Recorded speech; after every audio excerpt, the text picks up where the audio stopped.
Tak dengar. Okey, sahabat para penonton yang dihormati sekalian, kita baru saja mendengar ucapan ataupun pembentangan bajet 2012 yang telah dibuat oleh Yang Amat Berhormat Perdana Menteri yang merupakan Menteri Keuangan Malaysia dengan tajuk Dasar Transformasi Nasional, Bajet Membela Rakyat, Mensejahtera Negara. Kita dah lihat tadi sepintas lalu selama 2 jam Yang Amat Berhormat Perdana Menteri membentangkan belanjawan 2012. Dan sebelum kita berhenti rehat ke Parlimen tadi, saya sempat bertanya dengan Profesor berkenaan Felda Listing dan ia telah pun disentuh oleh Yang Amat Berhormat Perdana Menteri dalam pembentangan bajet kali ini. Mungkin Prof boleh ulas sikit secara ringkas agaknya. Untuk Felda Global Venture Holding, syarikat Felda Global Venture Holding ataupun FGVH ini untuk dilistingkan pada tahun 2012 memang amat sesuai sekali dalam sesuai dengan masanya, di mana ianya adalah merupakan pembangkit ekonomi di kalangan peneroka-peneroka. Ianya merupakan sokongan pendapatan bagi mereka yang menikmati yang berhormat diulang runtuh tadi ya.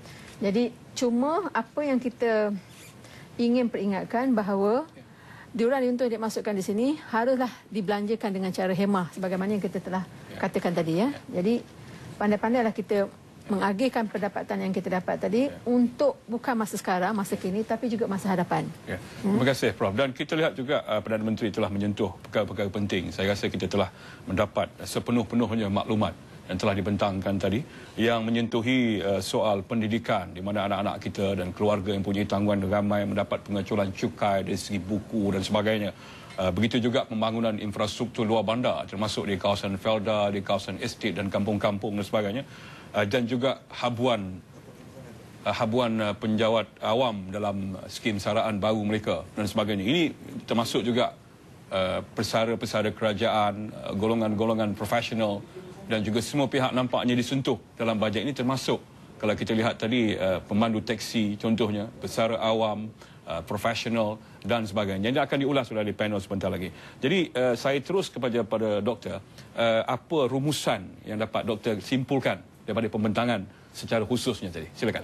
Saya rasa pembentangan belanjawan 2012 ini yang bernilai 232 bilion, ada kenaikan penambahan sebanyak 19 bilion.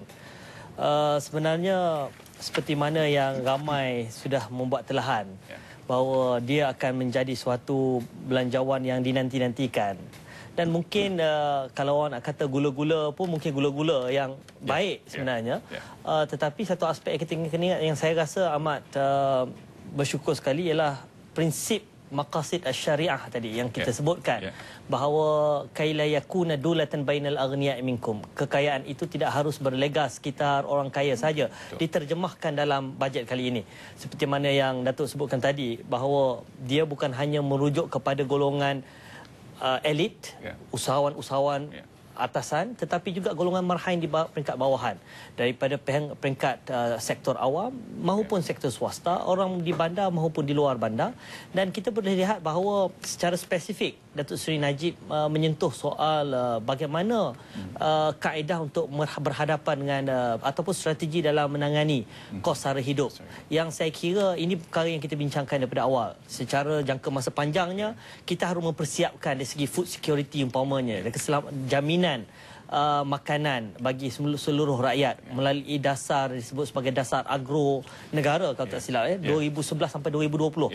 Ini satu saya kira satu dasar yang cukup penting, kerana saya memang dah lama mendambakan agar makanan asasi masyarakat dan rakyat negara ini tidak perlu lagi kita berharap ataupun bergantung harap pada import, tetapi kita dapat jana. Sebab kita bukannya negara yang yang berlatar belakangkan padang pasir. Kita adalah negara yang cukup subur dari segi pertaniannya. Saya kira ini antara perkara yang cukup menarik untuk kita perhatikan. Jadi maknanya perkataan inklusif itu telah termaktub dalam belanjawan yang dibentangkan oleh Perdana Menteri tadi. Sebab saya lihat contoh ni sektor perubatan, ia merangkumi semua pihak yang akan menerima bantuan dari segi insentif, termasuk doktor-doktor yang bertugas lebih masa dan sebagainya. Semua itu telah pun dikaji semula. Saya tertarik kepada satu poin yang mana penjawat awam akan mendapat bonus setengah bulan dan juga satu sistem saraan baru yang merupakan kenaikan. Jadi saya berharap perkara ini tidak mengganggu proses kita untuk mengatasi inflasi negara. Saya berbalik kepada Profesor. Bagaimana untuk kita memastikan kekangan ini supaya inflasi itu tidak meningkat ke tahap yang lebih tinggi untuk kita awasi? Untuk mengatasi kekangan tadi ini, jadi kerajaan seharusnya mengambil pendekatan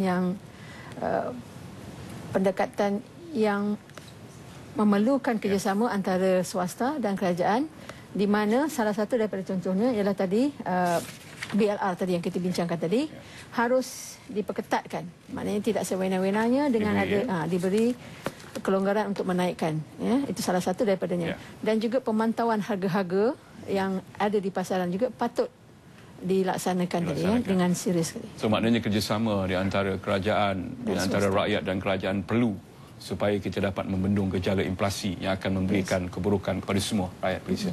Kita berhenti setakat ini dulu dan kita akan sambung sebentar lagi.